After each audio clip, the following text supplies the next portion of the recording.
Bem-vindo, amigos, para mais um Núcleo Call, agora na sua 22ª edição. Eu tenho aqui um convidado especialíssimo, né, o economista-chefe da XP, Caio Megali, que, aliás, tem o nome do meu filho. Eu vou ler aqui, até fiz uma cola aqui do currículo do Caio, porque não é brincadeira não, é bastante coisa, hein? Olha só, no setor privado, ele foi economista-chefe da Lloyds Asset Management, onde trabalhou com um grande amigo meu, aliás, que mandou um abraço para você, o Marcelo Gutermann. Na Gávea Investimentos, além disso, participou da fundação do Mauá Investimentos, que foi sócio e economista-chefe. Também foi economista e associado do Banco Itaú BBA, além de ser também responsável pela área de atendimento. Hoje ele é economista-chefe da XP, mas o Caio, que é economista formado pela USP e mestre pela PUC-Rio, um filho da PUC, como o pessoal brinca, né? Ele foi secretário da Indústria e do Comércio, diretor secretário especial da Fazenda do Ministério da Fazenda, e também foi secretário municipal da Fazenda da cidade de São Paulo. Aliás, um orçamento e tanto, né? O orçamento da cidade de São Paulo é maior que de muitos estados. Caio, 60 bi, mais ou menos. não é pouca coisa. Caio, deixa eu te falar uma coisa. Você tem primeiro, muito obrigado por estar aqui com a gente. É um privilégio receber você. Eu já vou emendar aqui uma primeira pergunta, que é a seguinte, né? Bom, você tem uma trajetória profissional muito rica, né? Muito diversa, com uma experiência muito grande aí, com essas importantes passagens aí pelo governo em duas esferas diferentes, da cidade de São Paulo, que equivale a um estado, né? E no próprio Ministério da Economia. Eu queria que você falasse um pouco dessa tua trajetória profissional, mas particularmente falando um pouco dessa diferença aí de estar dos dois lados do balcão, vamos dizer, né? Trabalhando na iniciativa privada e no setor público. Legal, Marcelo. Primeiro, obrigado pelo convite. É um super prazer estar aqui, batendo esse papo. Acho que esse tipo de conversa aqui, quando a gente fala sobre os temas importantes do mercado e os fundamentos da economia, sempre nos ajuda muito a pensar, a elaborar os cenários. Então, sempre que eu tenho essa oportunidade, para mim é muito bacana. Eu queria agradecer de novo o convite. E de fato, O privilégio é todo nosso, para ter certeza disso. que isso. Não, e de fato, assim, são duas experiências muito diferentes e muito importantes, eu diria, para um economista, né? Como você comentou, eu comecei minha carreira na década de 90 no Lloyds, né? Comecei como estagiário, depois fui efetivado, trabalhei lá 4 anos antes de fazer um mestrado. Foi uma experiência muito bacana, o início de carreira, e o economista aqui no Brasil tem essa sina, né? Ele não consegue, não tem sossego. Eu me lembro que eu entrei no mercado em julho de 97, um mês depois a Tailândia entrou em colapso, e aí depois veio a Coreia, depois os tigres asiáticos todos, aí depois veio a Rússia, veio a Argentina, veio o México, uma sequência de crises. Opa, botar... Foi uma sequência de crises, né, que se espalharam pelos países emergentes. Aí chegou no Brasil até, né, quando estourou o câmbio fixo lá em 99. Aí fui para o mestrado. Assim que eu voltando do mestrado, já teve a crise de 2002, né, e por aí vai. Ou seja, o Brasil, a gente fica aqui, né, principalmente aqui no mercado financeiro, acompanhando sempre uma emendada na outra, né? Mas aí em outubro e novembro de 2016, eu tive a oportunidade ali, depois de quase 20 anos de carreira, né, no mercado financeiro, com uma passagem ali pelo mestrado, ser convidado para fazer parte ali da equipe de governo do João Dória quando ele foi eleito prefeito de São Paulo, né? E eu me lembro de pensar, né, é difícil, né? Porque você está com uma carreira estabelecida, você tem que sair, mudar completamente de vida, enfim, um risco grande. Mas primeiro é uma super oportunidade, né, de aprender muita coisa, porque quando você está do outro lado do balcão, é como se você conhece o corpo humano por fora, mas depois, se você tem a oportunidade de ver o corpo humano por dentro, né, como eles funcionam, como os órgãos funcionam e tal, é uma experiência completamente diferente, né? Entende direito como funciona. É ir Mas eu direto me pro lembro que ventre, é ir direto pro ventre da besta, né? O Estado não, brasileiro, né? exatamente, você vai, né, tinha um filme lá antigo que uns cientistas ficavam pequenininhos, entravam num submarino e entravam dentro do corpo humano, né, e navegavam por dentro do corpo, não lembro como é que chama esse filme, Muito mas é um legal, eu pouco, lembro. lembra disso? Um pouco dessa história. Mas eu também me lembro eu escrevia naquela época, eu escrevia no Valor Econômico, né? Eu tinha uma coluna quinzenal ou mensal, não me lembro, e, e eu, quando eu recebi o convite para entrar para a Secretaria da Fazenda, eu falei, pô, eu estou aqui há sei quantos anos batendo no fiscal, reclamando, que tem que... Agora que me deram a caneta e falaram, vai lá e faz o ajuste, eu não posso, né, negar fogo, tem que ir, né? E aí eu falei, bom, vamos lá. E foi assim uma experiência muito, muito bacana, tanto na prefeitura, que tem assim suas particularidades, né? Você está muito próximo da vida das pessoas, você tem que controlar o orçamento ali, da coleta de lixo, do recapeamento, dos programas de assistência social, obviamente da saúde e da educação da cidade, e controlar a gestão de impostos, né? Talvez um dos impostos mais chatos de fazer a gestão é o IPTU, porque além de ele ser complicado de calcular, todo mundo tem o seu IPTU, né? Você vai almoçar na casa do seu tio no fim de semana, ele recebeu o IPTU, vai reclamar com você, né? Então todo mundo ali... Não tinha parado para pensar nesse aspecto. Né, o IPTU, assim, porque impostos corporativos, a pessoa reclama ali no âmbito da empresa, mas não afeta a sua vida pessoal, né? Vida pessoal, imposto de renda e o IPTU, que bate na porta da gente lá todo fevereiro. Mas e aí depois eu fui para o governo federal, né? Depois de 2 anos na prefeitura, eu tive esse convite para ir para o federal, que também é uma outra experiência muito bacana, porque aí você faz políticas, né, para o país como um todo, pensa em produtividade de longo prazo, pensa em gestão fiscal aí do país, né? E tem e conhece mais de perto, que já era uma experiência aqui no município, mas lá mais ainda, essa relação do executivo com o parlamento, né? E de como construir teses para que as propostas que você quer implementar avancem. Não é fácil, né? Quando você está no setor privado, você quer que a sua empresa saia dessa direção e mude para essa, o máximo que você precisa fazer é uma decisão do board ali, né? Se a empresa tiver board, se é uma empresa menor, uma decisão na diretoria, ela vai embora. No país, você tem que gerar um consenso com a sociedade, tem que muitas vezes aprovar no parlamento, é muito questionado pela imprensa, muito questionado pelos órgãos de controle, né? Ou seja, é uma experiência que é diferente. Quando você está ali no meio, parece que ela não está andando, mas depois quando você olha para trás, fala, pô, muita coisa foi feita, muita coisa aconteceu, e é bacana. É a tal da democracia, mas ainda bem que é assim, né? Bom, é isso. Com a sua saída do Ministério, perdeu o Brasil, mas ganhamos nós, que somos parceiros da XP, e especialmente os nossos clientes, que puderam passar a contar com você como nosso economista. Bom, hoje eu acho que talvez seja uma pauta no mundo a questão da inflação, né? A inflação ela é um problema global, não é problema só no Brasil, a gente vê aí, mesmo nas nações mais desenvolvidas, um alto índice de inflação. Existe um debate aí no mercado sobre qual a natureza dessa inflação, né? Ela é pontual, logo logo ela vai embora, né? Ela é temporária, ela veio para ficar.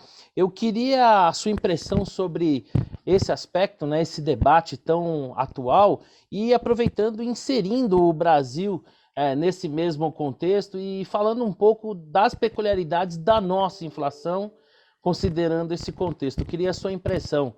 Essa inflação veio para ficar ou daqui a pouco ela vai embora e as nossas vidas voltam ao normal? Olha, eu acho que a inflação, o grosso dessa inflação alta vai passar. Eu acho que a inflação não vai ficar nos Estados Unidos a 5% para sempre, nem aqui no Brasil para sempre, né? Tem um pedaço que é um realinhamento de preços, mas no mínimo a inflação volta a ser uma tendência, a sua tendência normal, e volta a ser uma preocupação de bancos centrais e dos governos ao redor do mundo. Por que eu estou colocando dessa forma? Porque quando a pandemia chegou, né, quando a pandemia se abateu sobre a economia global, lá em janeiro, fevereiro do ano passado, a gente teve aquele choque muito inesperado e muito incerto, né? As pessoas não sabiam, os governos não sabiam como reagir àquele problema econômico. O problema sanitário gravíssimo, mas o problema econômico também, porque as pessoas se trancaram em casa e as economias começaram a parar. E o grande medo era como é que a circulação de moeda iria, né, a circulação de pagamentos iria continuar naquele momento. E eu me lembro que eu estava no governo naquela época. Essa foi uma das experiências interessantes de ter passado no governo, né? Discussão de como reagir a uma política econômica daquele tipo. E não era uma reação tradicional a uma crise, porque a reação tradicional a uma crise é aquela reação de bota a turma na rua, bota consumo, vai produção, tal, para a economia reagir. Ali era o contrário, ali a gente tinha que criar condições para que as empresas fechassem, as lojas fechassem, as pessoas se trancassem em casa e as coisas, né, e a economia não morresse, né, o tecido econômico continuasse funcionando, os fluxos de pagamento continuassem. Então era transferência de renda para as pessoas, programas de sustentação de emprego, programa de crédito, principalmente, não crédito para investimento, crédito para consumo, crédito para pagamento de curto prazo, né, para pagar imposto, para pagar fornecedor, para pagar né, as pessoas que trabalham na sua casa, para que, né, a coisa continuasse funcionando. Não há literatura sobre isso, não há experiência passada sobre isso, né? Não tem gestão de política econômica sob pandemia, não existia naquele momento, né? Então, a decisão inconsciente ou consciente dos governos era o seguinte: se é para errar para mais. Se acha que tem que dar 10, dá 20, se acha que tem que dar 20, tem que dar 30, se acha que o juro vai baixar de 5 para 2, baixa para 0, enfim, vamos errar para mais. Porque se lá na frente a economia normalizar, o que vai acontecer é que vai sobrar inflação. Só que inflação é uma coisa que a gente estuda há 200 anos, a gente sabe lidar com inflação. Se resolver o problema da crise e sobrar inflação, a gente sabe lidar. O que não dá é para deixar a economia morrer, porque aí vai ser um problema muito mais grave, né? E foi isso que aconteceu, né? Durante 2 anos, um pouco menos, durante 1 ano e meio, estímulos econômicos como se não houvesse amanhã, né? O Banco Central dos Estados Unidos está com juros zero até agora, né? A gente está renovando pela 3ª vez o auxílio emergencial aqui no Brasil, ou seja, o estímulo à economia, o sistema de proteção muito forte. No Chile, foi quase 80% do PIB de transferência de renda para as pessoas, né? Isso produziu uma super arrancada da economia, que por um período não teve muito problema, porque tinha ociosidade, mas em um momento, como se previa lá atrás, ia sobrar a inflação. E é o que está acontecendo agora, né? Demanda muito forte, esticando ao máximo ali cadeias de produção, aí começa a faltar insumos, começa a faltar navio para fazer transporte, começa a faltar container, começa a faltar motorista de caminhão nos Estados Unidos para transportar material. Isso somado ao fato de que alguns países ainda têm problema sério de Covid, né? Então isso é uma coisa que eu sempre que eu gosto de citar, né? Não adianta os Estados Unidos estar todo vacinado, o Brasil está todo vacinado, porque e as pessoas estarem querendo comprar carro, se a produção de carro nos Estados Unidos e na Europa e nos Estados Unidos depende da cadeia de produção de chips e componentes que estão todos na Ásia e cujos alguns elos dessa cadeia ainda tem problema grave de pandemia. Então, enquanto não vacinar toda a cadeia de produção do chip do automóvel, você vai ter problema na indústria automobilística nos Estados Unidos e no Brasil, né? Produção de automóveis no Brasil está caindo 20%. É como se a economia global estivesse funcionando que nem aqueles motores de Fusca antigamente que a gente falava, fora do ponto, né? Quer dizer, acho que a partir do primeiro trimestre do ano que vem é que a gente vai ter a economia global funcionando de forma com alguma sincronicidade, né? Com alguma a gente sincronicidade. ainda está funcionando ainda fora de Exatamente. compasso. Demanda forte, exatamente. Eu acho que você pegou exatamente no ponto. Tá fora do ponto, não está no compasso ainda. A gente vai achar o nosso ponto, vai reequilibrar, e aí uma parte da inflação baixa. Agora, os bancos centrais já não podem mais pensar com aquela cabeça de, tudo bem, dá estímulo, depois vê. Não, o depois chegou, agora é hora de enxugar, né? O Banco Central aqui no Brasil já tem feito isso desde março, vários bancos centrais de outros países emergentes também estão fazendo isso. A gente viu o Chile acelerou, Colômbia acelerou, México acelerou a alta de juros, Polônia acelerou a alta de juros, República Tcheca, Nova Zelândia, Canadá, os Estados Unidos já começou a reduzir a compra de ativos, vai começar a subir o juro no ano que vem, ou seja, está todo mundo já indo naquela onda de enxugar os excessos, o que vai pesar sobre a economia global no ano que vem, né? O ano que vem a gente deve ter uma desaceleração, deve ter um ambiente menos líquido do que foi até agora. Deixa eu te falar uma coisa. Você falou uma coisa interessante, eu até me lembrei, né? Que diferente do que eu ouvi a minha vida inteira, né? Já tenho bastante, tenho 54 anos, estou no mercado aí há muito tempo, e eu sou da época que a gente gritava, né? Os mais jovens, idealistas, fora FMI, né? Essa pandemia ela foi tão inédita, né? Que o FMI, que sempre teve um manual de contenção de gastos, mandou gastar, né? E o que nos trouxe a dimensão, né? Eu acho que o governo bateu bastante nessa tecla, a equipe econômica, eu lembro bem, logo num primeiro momento, né, já se dando conta do tamanho do problema, que a pandemia, muito mais do que uma questão de saúde pública, né, era um problema social nas mais diversas possibilidades que a gente pode imaginar, e eu desconfio que nós ainda seguiremos, né, aprendendo com as consequências dessa pandemia, muitas delas que ainda são intangíveis, dado o frescor do momento. Mas você falou num ponto interessante, que é a questão aí do aspecto social. E aí isso já eu aproveito aqui para emendar a nossa próxima pergunta. Bom, eu acho que não tem dúvida, né, que tem um aspecto muito negativo, né, a questão de se furar o teto de gastos, né, porque equivale àquela temerosidade daquela pessoa que é alcoólatra e que está ali, né, controlando o seu vício do primeiro gole, né. Então, por mais. Não, é só ali uma tacinha de vinho, num almoço social e tal, mas fica sempre aquela temerosidade das pessoas em volta. Será que vai parar no primeiro gole mesmo? Eu acho que isso se compara um pouco com o que a gente está vivendo agora, né? Nós temos economistas aí que nos chamam a atenção que as contas públicas para o ano que vem vão ter uma aliviada, né, em relação à questão das receitas versus despesas, a própria relação dívida-PIB, né? O ex-presidente Michel Temer aí, que há pouco tempo aí foi saudado aí como pacificador do país, também chamou um pouco a atenção para esse aspecto. Mas o fato concreto é que assim não dá para ver como o rompimento dos gastos como algo positivo, e o mercado reagiu com muita clareza nesse sentido, botando preço nisso, né? Aumentando a percepção de risco do país. Na sua visão, né, qual seria a sinalização que o governo federal teria que dar para que esse movimento não fosse entendido como um início de um novo ciclo de desrespeito? Porque o problema, eu tenho a sensação, se a gente analisar o orçamento como um todo, que o problema não está aí nos 30, 40, 50 ou 90 bi. O problema está na prática, no entendimento, em como lidar com essa questão. Na sua visão, como é que o governo poderia lidar, trazendo para o mercado uma tranquilidade de que, de fato, isso foi uma situação de exceção, como defende o ministro Paulo Guedes, e que isso não vai se tornar um hábito? Esse tema é chave, né?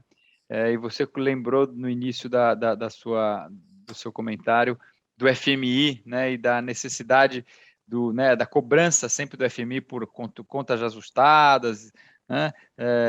E a pandemia foi muito diferente, né? Foi um momento em que era necessário fazer aquelas transferências de renda. Imagina, eu me lembro a gente comentando sobre motoristas de táxi, né? Que é dentro aqui da hierarquia, ou da hierarquia não, mas das classes sociais, né? Das Do faixas de ecossistema renda. econômico, né? Não, e das faixas de renda, é uma faixa de renda na proporção brasileira bastante boa, né? Você tem ali um fluxo de recursos estável, tal. Só que ali ajustadinho, depende muito da mobilidade. No Sim, momento em sem que dúvida.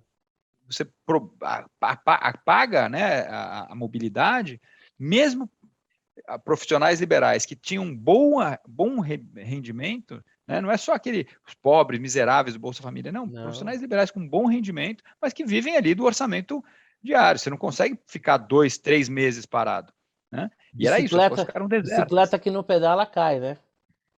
Exatamente, exatamente. Então, foi necessário.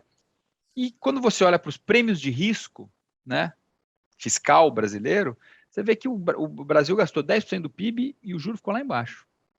O mercado sabia que aquilo era importante, né? Não há uma demanda cega do mercado por superávites primários, piorou, mesmo que justificar. Não, era importante fazer aquilo, foi importante para a economia e os juros permaneceram muito baixos, né? Agora, é diferente você fazer uma discussão de, né, repasses emergenciais no momento em que a economia está toda fechada e repasses emergenciais quando os casos de Covid estão indo, né, para baixo, felizmente, a mobilidade voltou, a renda voltou, né? Então você tem que falar, não, agora eu preciso pensar em alguma coisa mais estrutural para endereçar o problema da desigualdade, né? E certamente algo que gera um aumento de dívida ao longo do tempo não é estrutural, não é sustentável. É muito importante um programa grande de transferência de renda, mas ele tem que caber dentro do seu limite orçamentário, porque se endividar para fazer programa de renda, lá na frente a dívida explode, a inflação explode, o câmbio explode, a inflação explode, essa renda é toda corroída, né? Tem que ser de forma sustentável. E é por isso que o teto de gastos é tão importante. Se o Brasil fosse o Chile, que tem 30% da dívida do PIB, o Peru, que tem 20% da dívida, dívidas baixíssimas, a média dos emergentes é perto de 60% do PIB. Com 20, 30 e superávit nas contas, né, diárias, tudo bem. Agora, o Brasil tem 80% da dívida sobre o PIB, não é 100 que chegaram a cogitar, mas ainda é 80, que é muito alto, né? Tem um juro alto que incide sobre essa dívida, ou seja, o serviço de carregar essa dívida é alto, cada 1% de alta de juros significa 30 bi de serviço da dívida, né? Que é o orçamento do Bolsa Família anual. Ou seja, é muita coisa, é muito pesado carregar essa dívida, né? E nós temos déficit mensal, né? Déficit anual. Ou seja, não só a dívida é alta, como ela é crescente.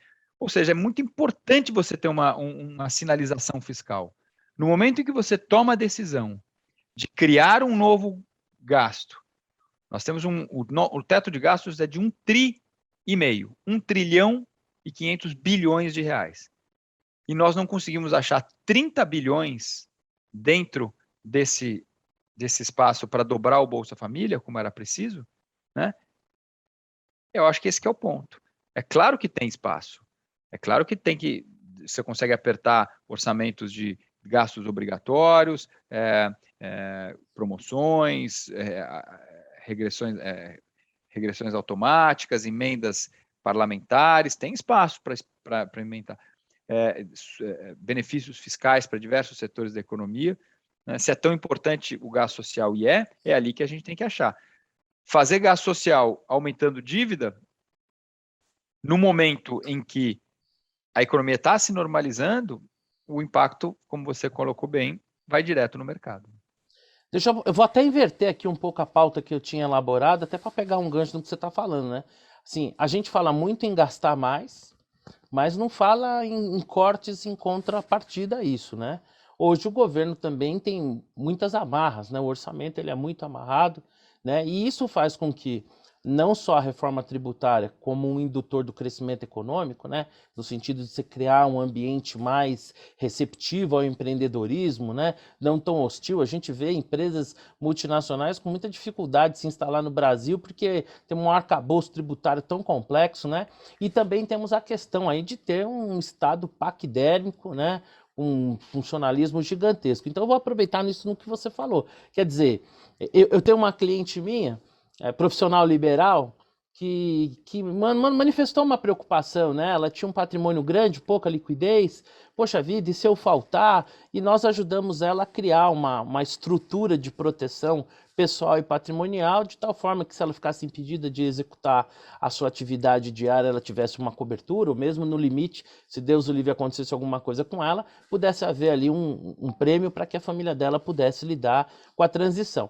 E quando eu apresentei o montante para ela, equivalia a 5% da renda dela. Eu até falei para ela, ó, se você não conseguir economizar isso, você de fato não merece ter essa proteção que nós estamos oferecendo para você. Então é muito em linha aí do que você falou, num orçamento tão gigante você não conseguir. Isso eu acho que faz com que torne ainda mais necessária essas reformas tão desejáveis, e aí vai a pergunta, que talvez seja mais política do que econômica, mas é aquela história, né? A pergunta é minha, a resposta é sua. Eu queria saber o seguinte, tendo participado aí da equipe econômica, sabendo quão complexa é essa relação com o Congresso, né? Um sistema partidário maluco, né? Os partidos não têm uma ideologia muito clara, tem um fisiologismo grande, aquilo que o Fernando Henrique chamou lá de presidencialismo de coalizão. Na sua perspectiva, existe uma chance, e se existe, qual é essa chance, de nós termos as reformas tão desejadas ainda nesse mandato, ou virou o ano, é ano de eleição, vamos esperar o próximo mandato para ver se a gente consegue avançar? A comparação com a sua cliente é muito boa, né, Marcelo? Porque, ah, de uma certa forma, a gestão do orçamento público ela não é muito diferente da gestão da nossa empresa ou da nossa casa, né? Você tem ali a sua estrutura de receitas, né, a sua estrutura de despesas. Endividamento não é necessariamente ruim, Sim, né? sem sombra de É, é, dúvida. é saudável você tomar um empréstimo para comprar um carro, para comprar uma casa, se fizer bem planejadinho, e tal, não Sim, precisa, é um quero comprar uma casa, não precisa comprometimento com o objetivo, né? isso, não precisa guardar dinheiro real acima de real até chegar tudo que você tem para comprar o carro, para comprar a casa. É saudável. Na empresa, a mesma coisa. Mais ainda, né? Eu quero comprar uma máquina para aumentar minha produtividade. Não tenho caixa aqui, mas eu tomo um financiamento, compro a máquina, cresço, pago o financiamento. É super natural, é saudável, é assim que as coisas funcionam. É uma máquina financeira importante. Agora, tem limites, né? Então, se você está endividado demais, né, e está rodando no vermelho, você vai num banco pedir dinheiro emprestado. É o que o governo faz. O governo pede dinheiro emprestado toda semana, a cada 15 dias, nos leilões do Tesouro Nacional. Os leilões do Tesouro Nacional são para colocar títulos públicos no mercado, que nós compramos lá nos nossos fundos de renda fixa, para ele poder honrar seus compromissos. Então, quando você vai pedir dinheiro emprestado, você fala o seguinte: olha, eu preciso aqui fechar minha conta aí, o cara que vai te emprestar dinheiro vai perguntar assim, tudo bem, como é que está a sua dívida? Ah, está alta, entendi. Como é que está o seu dia a dia aí? Está rodando no vermelho ou no azul? Não, estou rodando no vermelho há 8 anos, que é o caso brasileiro. Entendi. Como é que está o seu orçamento para 2022? Aí você fala o seguinte, nós estamos em dia 10 de novembro quase, eu estou discutindo uma mudança constitucional no Congresso para aí sim abrir espaço para eu fechar o orçamento. Quer dizer, o planejamento é zero. Né? Estou mudando todas as regras aqui para encaixar mais gastos. É o cara que vai te emprestar dinheiro fala: peraí, dívida alta, rodando no vermelho. Ah, quanto que é a perspectiva de PIB no ano que vem? Ah, perto de zero. Não vai crescer. E não tem um compromisso mínimo ali com suas regras fiscais, não tem nenhum orçamento aprovado e planejado para o ano que vem, cara, no mínimo vou te cobrar mais juros. Né?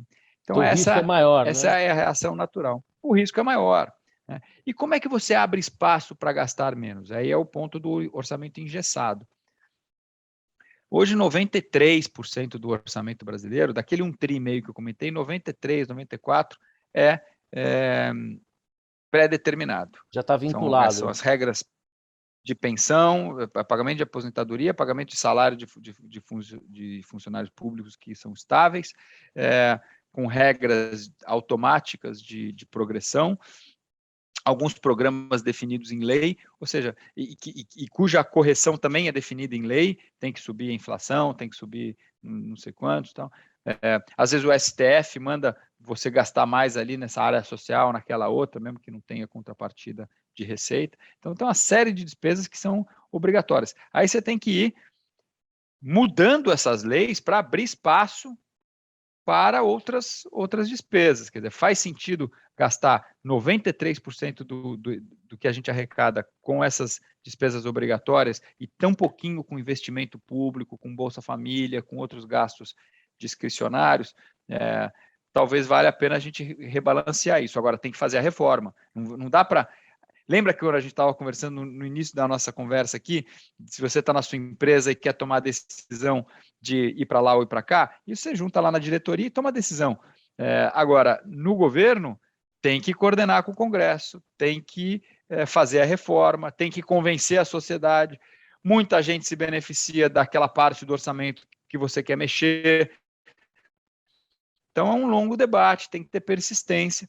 Acho que a gente conseguiu aprovar algumas reformas importantes nos últimos anos, o teto de gastos, a reforma da Previdência, mais recentemente aqui os marcos legais, né, do saneamento, da Gás. ferrovia está andando ainda, a independência do Banco Central, o marco do gás, isso vai trazer mais investimento, vai trazer receita, compensa lá o investimento menor que o setor público faz, mas ainda falta a grande reforma, que é a reforma administrativa, né? porque é a reforma administrativa que vai te dar mais espaço ali no RH desse sua empresa chamada Brasil, para poder apertar um pouquinho o RH aqui e sobrar mais para o resto da sociedade. E também a reforma tributária, porque a reforma tributária ela é a que traz produtividade para a economia, né? Eu não tenho dúvida que quando uma empresa vai tomar dinheiro emprestado, a primeira coisa que quem vai emprestar dinheiro olha é a perspectiva de crescimento dessa empresa. Então, se o Brasil tem boa perspectiva de crescimento, ou seja, faz uma reforma tributária, fica mais produtivo, menos complexo e pode crescer mais, vai arrecadar mais no futuro, isso vai te ajudar a pagar as contas aqui no presente. Mas me diga uma coisa, você vê chance disso acontecer no próximo ano, ainda nesse mandato? Ou isso vai ficar boa, não.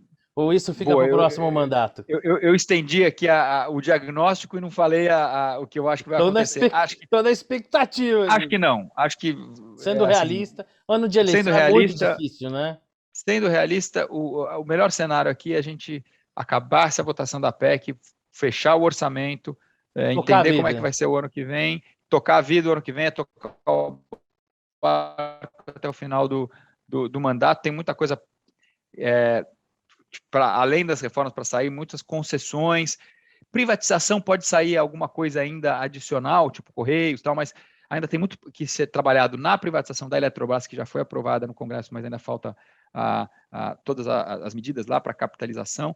Então, tem muita coisa para trabalhar, muita coisa para entregar ainda, né? Agora, as grandes reformas, eu acho que ficam para depois. Um mérito foi que nós discutimos bastante essas reformas, especialmente a administrativa e a reforma tributária do consumo, que é aquela coisa de juntar os impostos, ICMS, IPI, PIS/COFINS e tal. Acho que a gente amadureceu e muitas vezes nesse processo de convencimento, processo de debate público, você tem que ter um pouco de paciência. É assim também, sabe? A reforma da Previdência demorou 10 anos para a gente aprovar, né? Vai amadurecendo. Não precisa... Se discutiu na Dilma, né? Discutiu na Dilma, discutiu no Temer, discutiu no Bolsonaro, aí aprova, né? Olha, eu vou contar um segredo para você aqui. Em 1986, foi meu primeiro ano de mercado, o sistema previdenciário brasileiro, naquela ocasião, lançado em 71, ele já tinha 15 anos. Ali nós já tínhamos claramente um desenho da demografia brasileira e do que viria. Então ali já havia uma necessidade, ali já se falava em reforma da Previdência e olha quanto tempo precisou. As pessoas não lembram, mas o próprio grosso da privatização que aconteceram nos governos do Fernando Henrique aconteceu no segundo mandato. O ano em que mais privatizou foi em 97, né? Então não foi no primeiro mandato, né? Agora, a sensação que eu tenho, né, é que isso aí é para ontem. Só que num ano eleitoral, mexer num vespeiro como esse, né? Porque uma reforma nada mais é do que você redistribuir, né?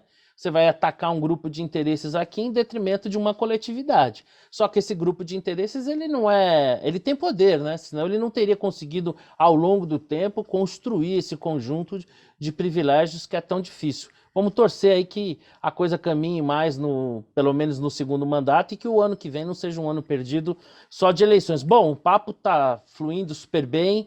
Quando é assim, a gente não vê o tempo passar. Estamos chegando na reta final. E eu deixei essa pergunta aqui, até inverti a pauta, e acho que faz todo sentido. Bom, você falou aí sobre as preocupações em relação ao próximo ano, né? E alguns players aí têm revisto as suas projeções de crescimento. Eu não sei se é porque eu até brinco, né? Diz que tem uma piadinha que fala que tem um otimista e um pessimista, né? O otimista ganhou um cavalo e ficou reclamando. Esse cavalo vai dar coice, eu vou gastar dinheiro com esse cavalo. Vou passear com a minha namorada nesse cavalo, esse cavalo vai derrubar minha namorada no chão. E o pessimista ganhou uma latinha de esterco e a primeira pergunta que ele fez foi, cadê meu cavalo, né? Então eu sou esse otimista, talvez essa seja a fórmula de eu ter sobrevivido tanto tempo no mercado. Como eu estava te falando, alguns players aí têm revisto com certo ceticismo aí as projeções de crescimento para o próximo ano, alguns aí falando até numa recessão técnica, né? Aquele 0,5% ali, falando até num recuo da atividade econômica. A minha sensação de leigo, né, ou de um profissional de mercado que tem contato um pouco mais ali com os clientes que estão na economia geral, é que parece que tem um certo exagero, né? Eu tenho, por exemplo, clientes que atuam na área do setor de embalagens aí com uma boa carteira de pedidos já para o próximo ano aí até na Páscoa. Não está um pouco exagerado? Não tem um certo exagero nisso? Ou você acha também que a gente tem uma chance concreta de no próximo ano nem termos nenhum nível de crescimento e até recuar um pouquinho? As perspectivas de crescimento deram uma boa piorada, né, nos últimos meses, por algumas razões, né? Primeiro, que o Banco Central está sendo obrigado a subir muito mais o juro do que se esperava. E isso vai acabar afetando a economia de alguma forma, né? Os juros reais, a Selic ali acima da inflação, era negativa no início desse ano, e a gente vai terminar o ano com 6% de juro real, né? Quando a gente pega a perspectiva de inflação. Ou seja, é uma virada muito forte que já está afetando o crédito e vai acentuar o efeito sobre o crédito daqui para frente, especialmente no segundo semestre do ano que vem. Um outro fator importante é a renda real, né?